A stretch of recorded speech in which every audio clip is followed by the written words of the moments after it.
शैलेंद्र जी राजस्थान से। हरिवंश जी हरिवंश। श्री हरिवंश महाराज जी। महाराज जी, क्या प्रारब्ध इतना मजबूत हो सकता है कि निरंतर नाम जप और सदाचरण के बाद भी उसे उम्र उस अवस्था तक भोगना पड़े जिस उम्र में भौतिक संसार की सफलता में खुशी ना मिले, नौकरी विवाह तो जैसी घटनाओं इसी में? अवस्था में पाप किए हैं तो भोगना तो इसी में पड़ेगा ना। जैसे मानो आपने गर्भस्थ शिशु की हत्या की है तो अगली बार गर्भस्थ शिशु आपको बनना पड़ेगा, आपकी हत्या होगी उसी अवस्था में। आपने जवानी में पाप किए, अपराध किए, तो जवानी में ही आपको दंड मिलेगा। अगला जब जन्म होता है तो जैसे जवानी है, अब उसके किडनी फेल हो गई, उसको बार बार असफलता मिल रही, बार बार प्रतिकूलता, क्योंकि जिस अवस्था में पाप होता है समय पा करके पाप उसी अवस्था में उसको दंड देता है। तो इसमें कौन सी बड़ी बात है। जवानी को वहां से पास होके थोड़ी आ रहा कि जवानी में तुम सुखपूर्वक रहोगे।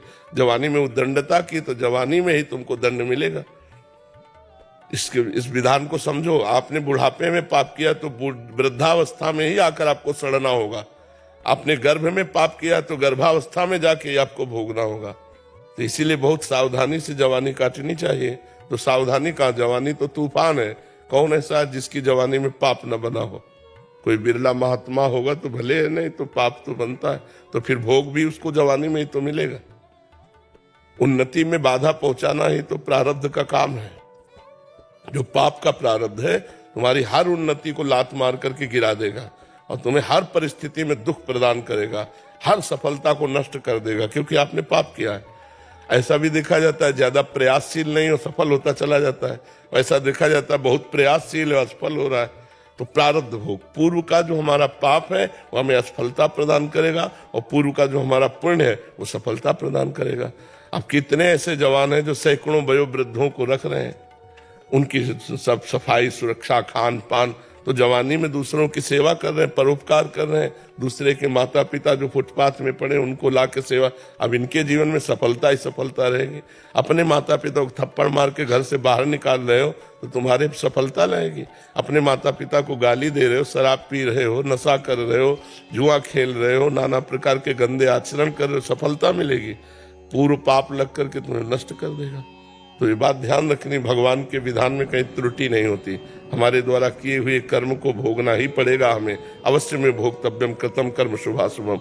रही नाम जप की बात तो ये अगली खेती है। अभी बो रहे तुरंत थोड़ी मिलेगा। अभी आप एक मन अन्न खेती में डालते हैं और जब 6 महीना इंतजार करते हैं उसकी सिंचाई गुड़ाई सब, तब 40 मन गेहूं पैदा होता है उसमें, 1 मन से 40 मन। तो आज जो आप खेती कर रहे हो वो आगे मिलेगी, जो पीछे की अभी भोगो। अभी चाहे देखो, देखा जाता है कि पाप कर रहा है वो बड़ी उन्नति को प्राप्त हो रहा है, और पुण्य कर रहा है धर्म से चल रहा है लेकिन अवनति को प्राप्त हो रहा है, क्योंकि इस समय उसने जो पुण्य किए हैं वो उसको आगे मिलेंगे। वो जो उसने पूर्व में पाप किए इस समय उसका नंबर चल रहा है पाप का, और वो जो आदमी पाप कर रहा है वर्तमान में उसका पुण्य का नंबर चल रहा है। उन्नति पे उन्नति होती चली जा रही है, पाप पे पाप वो कर रहा है। जिस समय वर्तमान का पाप और पूर्व का पाप एकत्रित होगा उसी समय वो नष्ट हो जाएगा, और तुम्हारा जिस समय वर्तमान का पुण्य और पूर्व का पुण्य एकत्रित होगा उसी समय तुम प्रकाशित हो जाओगे। तो परमार्थिक है अध्यात्म है, इसको धैर्य पूर्वक समझो, नाम जप करो, गलत आचरण भूल कर ना होने पावे तो तुम्हारा जीवन मंगल में हो जाएगा। प्रारब्ध कब तक गिराएगा, कितना होगा आखिरकार। भगवान नाम हमारे पास है, धर्म आचरण करते हैं, परोपकार करते हैं, इसीलिए हम कहते हैं परोपकार करो। शरीर से जो पाप होते हैं दूसरों की सेवा से बहुत जल्दी नष्ट हो जाते हैं। जैसे कोई बूढ़े हैं, कोई बीमार है, भले किसी और के माता पिता है, हमें 1 घंटा सेवा का अवसर मिले तो उनके कपड़े धो दिए, उनको खवा दिया, पिला दिया, बैठा, बड़ा मंगल हो जाएगा। कितने ऐसे वयोवृद्ध फुटपाथ में बैठे रहते हैं जिनको घरों से निकाल दिया गया है, जो अर्थ से अव्यवस्थित है, उनकी व्यवस्था कर दें। 1 घंटा जाकर उनको कपड़ा पहनाया, भोजन पहनाया, दवा की बात पूछ ली, इससे बहुत जल्दी पाप नष्ट होते हैं। लेकिन ऐसा करना कौन चाहेगा? दूसरे के शौच कौन साफ करना चाहेगा?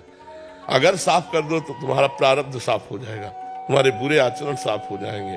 परोपकार से बढ़कर कोई धर्म नहीं है, परोपकार से बढ़कर कोई तप नहीं है, इसलिए परोपकार कर। आज जीव स्वार्थी होता जा रहा है, परोपकार को भूलता जा रहा है, इसलिए दुर्गति को प्राप्त होता जा रहा है।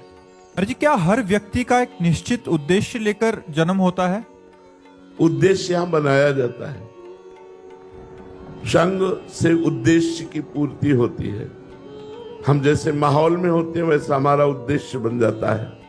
माता पिता, पड़ोस, मित्र, ये हमारे उद्देश्य के जनक होते हैं।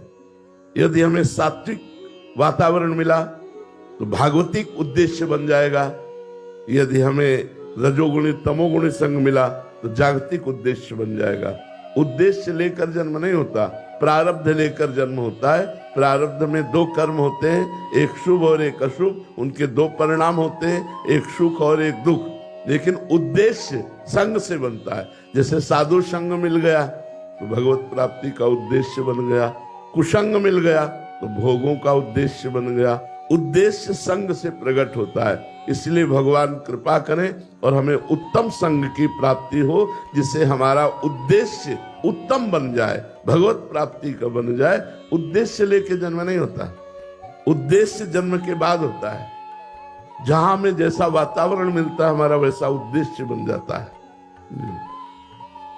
रोहिणी जी, राधे राधे महाराज जी। महाराज जी, मेरा प्रश्न है कि संसार के सभी दायित्व को निभाते हुए संसार के हर कण कण में, हर वक्त, हर घड़ी, हर पल श्री ठाकुर जी के दर्शन एवं स्मृति हम किस प्रकार कर सकते हैं?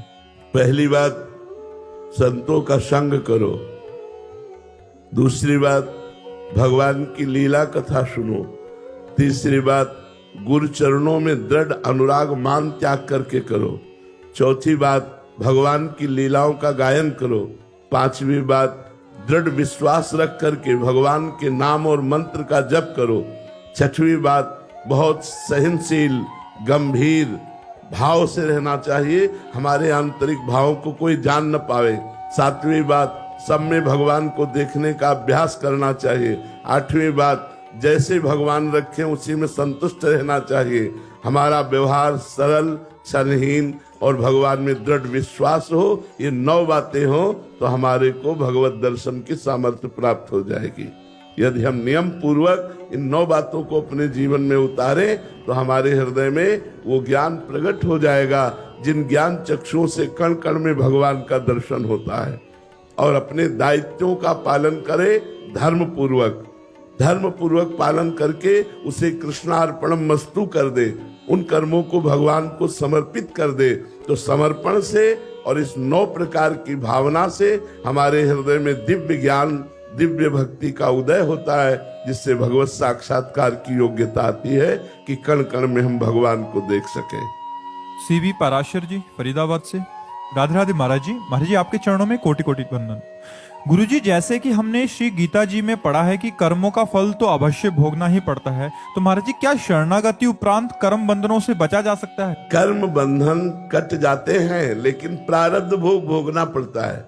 जिससे शरीर की रचना हुई है, शरणागति तो आज हुए हैं, शरीर की रचना तो पहले हो चुकी है ना। तो जो रचना हो चुकी है उसमें निश्चित हो चुका है कि 20 वर्ष में आपकी टांग टूटेगी, अमुक वर्ष में आपका ये होगा वो होगा। तो आप भक्ति करें चाहे जितनी करें, लेकिन वो होगा, क्योंकि वो प्रारब्ध है। जो हमारे संचित कर्म है वो भस्म हो जाएंगे, जो क्रियमाण है वो मंगलमय हो जाएंगे, लेकिन जो प्रारब्ध है वो अवश्य में भोक्तव्यम कृतम कर्म शुभाशुभम, वो भोगना पड़ेगा। ये तैयारी रखनी चाहिए उपासक को। ये न सोचे कि भजन करके हम जड़ से इन प्रारब्ध को मिटा देंगे, नहीं, प्रारब्ध भोगना पड़ा है बड़े बड़े महर्षियों को, ब्रह्म ऋषियों को, महात्माओं को। इसलिए हम लोग तो जन साधारण लोग हैं, प्रारब्ध भोगना ही पड़ेगा, इसे भोग के ही काटा जाता है। हाँ, 2 प्रकार के कर्मों का नाश हो जाएगा, एक तो संचित कर्म और दूसरे क्रियमाण। क्रियमाण भगवद अर्पित है इसलिए निष्प्रभावित हो गए, और संचित कर्म भगवान की शरणागति से भस्म हो जाते हैं, और प्रारब्ध को भगवान की स्मृति में डूबकर हम भोग लेते हैं और हम भगवत प्राप्त हो जाते हैं। समझ में आई बात? अनिल सिंह जी, बिहार से। राधे राधे महाराज जी। महाराज जी, प्रेम और मोह में अंतर कैसे समझें? शरीर को लेकर जो होता है उसे मोह कहते हैं, स्वरूप को लेकर जो होता है उसे प्रेम कहते हैं। शरीर को लेकर के जो होता है, प्रकृति को लेकर जो होता है उसे मोह कहते हैं, परमात्मा को जो लेकर होता है उसे प्रेम कहते हैं। इसलिए यहाँ कहीं कोई प्रेम नहीं करता। यहाँ काम है, राग है, मोह है, आसक्ति है, प्रेम नहीं है। जहां कहीं भी तुम्हें दिखाई दे रहा है जो 2 व्यक्तियों के बीच में, वो काम है। मैं आपसे प्यार करता हूं, आप मुझसे प्यार कीजिए। मैं आपसे प्यार करता हूं, आप मेरी बात मानिए। मैं आपसे प्यार करता हूं, आप हमारी बात को समझिए, हमारी बात को समझिए। क्या हम जैसा चाहें वैसा आप चलिए, वैसा आप करिए, वैसे आप रहिए। ये हुई मोह की बात। प्रेम की बात क्या होती है? मैं आपका हूं, आपको जो चाहिए, जैसे चाहिए, मैं अपने प्राण देने के लिए तैयार हूं। आपके सुख के लिए मेरा जीवन है, यहां मेरे सुख के लिए आपसे प्यार है। तो ये प्यार मोह है, राग है, काम है। जो परमात्मा से होता है उसे प्रेम कहते हैं, जो शरीरों से होता है उसे काम, राग, आसक्ति और मोह के नाम से कहा गया है। समझ पा रहे हैं आप? यहां कितना प्रेम है आपको हम एक उदाहरण में बता दे। आप जिससे प्यार करते हो और वो किसी और से प्यार करने लगे, क्या करोगे आप?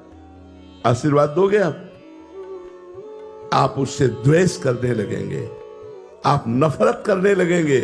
वही प्रेम, ये प्रेम है। प्रेम तो वो है कि बहुत अच्छा हुआ, शायद हम आपके सुख के योग्य नहीं थे, आपके सुख के योग्य ये मिले। मैं जीवन भर आपको आशीर्वाद देता रहूंगा, कभी बाधा नहीं बनूंगा, तुम दोनों सुखी रहो। ये यहां से प्रेम की शुरुआत। इस प्रेम की दम है, अगर वो है तो वो भगवान से जुड़ा हुआ चित्त होगा, तभी ये हो सकता है। नहीं, ऐसा नहीं हो सकता। संसार का ये रीति है, संसार का ये प्यार नहीं है। प्यार जिसे कहते हैं अभी उसकी तत्सुख सुखित्वम, सामने वाले के सुख में सुखी हो जाना, प्यार उसे कहते हैं। प्रतिक्षण वर्धमानम, कुछ भी करो हमारा प्यार तुम्हारे प्रति बढ़ता चला जाएगा। एक मुस्कुराहट में प्राण त्यागने की इच्छा होती है, प्रेम उसे कहते हैं। अपने प्यारे की एक मुस्कुराहट देखने के लिए प्राण बलिदान करने की इच्छा होती है। और यहाँ हमारी वासनाओं का खेल है, प्रेम का खेल नहीं है। यहाँ वासनाओं की, इच्छाओं की पूर्ति है एक दूसरे से, इसलिए हम उसे प्यार नाम दे रहे हैं। ये काम है, ये राग है, ये मोह है, ये आसक्ति है। लक्ष्य गोस्वामी जी, हरियाणा से। राधे राधे महाराज जी।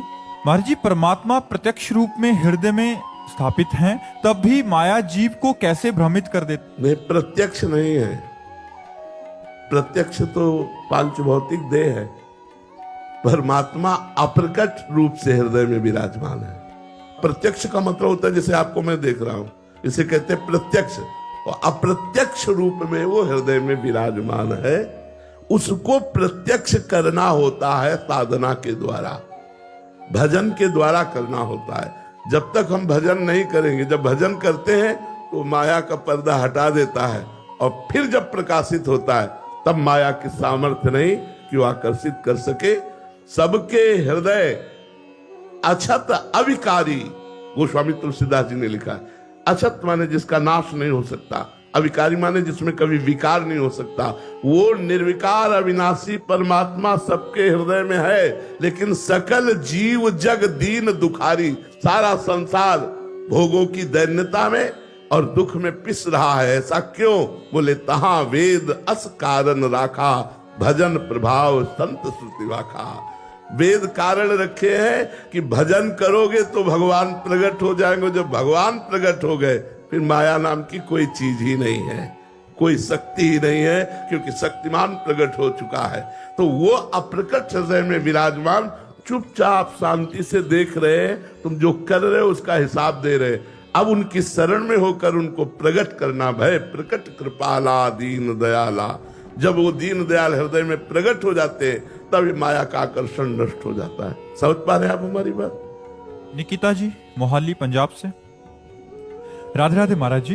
महाराज जी, केवल वाणी से कह देना कि हम श्री जी को समर्पित हैं, क्या यही वास्तविक समर्पण है? नहीं नहीं नहीं नहीं। तन वांग मनोभिर अमले सोहम तवि वास्त्रिता। वाणी से, मन से, तन से और अहंकार से, स्वयं से जब हम प्रभु की शरण में होते तब वास्तविक शरणागति होती है।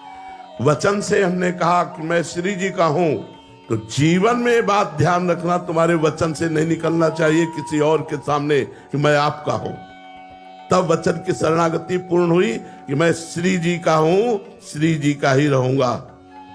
फिर शरीर के द्वारा जितने आचरण है वो सब श्री कृष्ण अनुकूल लेन, प्रभु के अनुकूल, प्रियाजू के अनुकूल हो, फिर मन का संकल्प विकल्प प्रिया प्रीतम की सेवा के लिए हो, और फिर स्वयं में दासत्व आ जाए कि मैं महारानी जी का दास हूं, मैं प्रियाजू का दास हूं। बस फिर शरणागति का जो रंग चढ़ेगा वो परमानंदमय होगा, वो महासुखमय होगा। पर किसी महापुरुष के संग से ही ये तन मन वचन सब समर्पित होते हैं, नहीं तो अहम की लीला चलती रहती, शरणागति नहीं हो पाती।